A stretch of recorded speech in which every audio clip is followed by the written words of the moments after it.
સાવરકુંડલાના ઠવી ગામે સિંહનો આતંક। મોડી રાત્રે માણસ પર જીવલેણ હુમલો, પરિવારની બહાદુરીથી બચ્યો જીવ। અમરેલી જિલ્લામાં માનવ પર સિંહના હુમલાની વધુ એક ચોંકાવનારી ઘટના સામે આવી રહી છે। સાવરકુંડલા તાલુકાના ઠવી ગામે મોડી રાત્રે સિંહે રાજુભાઈ મનસુખભાઈ વાઘેલા પર અચાનક હુમલો કરતા સમગ્ર વિસ્તારમાં ભયનો માહોલ ફેલાઈ ગયો હતો। હુમલાની બૂમો સાંભળીને ઘરના સભ્યો તાત્કાલિક દોડી આવ્યા અને હાકલા પડકારા કરી સિંહને ભગાડતા રાજુભાઈનો આબાદ બચાવ કરવામાં સફળ રહ્યા હતા।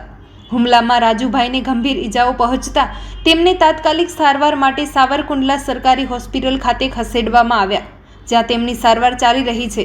ઘટનાની જાણ થતાં વન વિભાગ અને સ્થાનિક તંત્ર પણ સતર્ક બન્યું છે અને વિસ્તારમાં સિંહની હિલચાલ પર નજર રાખવામાં આવી રહી છે।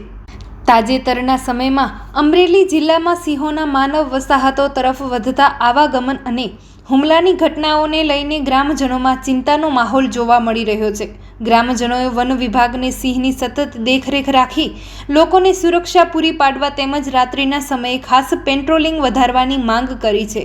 આ ઘટનાએ ફરી એકવાર માનવ અને વન્યજીવ વચ્ચેના વધતા સંઘર્ષનો ગંભીર પ્રશ્ન ઉજાગર કર્યો છે।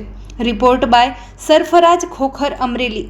વાઘેલા ગામ ઠવી મારો ભાઈ રાજુભાઈ મનસુખભાઈ આયા પૂછતા હતા ઝૂંપડામાં અને બે હાવજ આવ્યા અને એને ટાંગો પકડી લીધો અને બાયુ બીકીને પડખેથી જાગી ગયા, બરાબર। એટલે બાયુ દેકારાને હાકલો મળ્યા કરવા એટલે હું ઉપર સાંભળી ગયો એટલે હું દોડીને આવ્યો ત્યાં ટાંગો મારા ભાઈનો હાવજના મોઢામાં હતો અને બાયુએ હાકલા ઉકલી કર્યા એટલે હાવજ મૂકીને ભાગી ગયા। મારા ભાઈના હાથમાં ગાડીનું ગાડ હતું એમાં બેસી ગયો, બરાબર।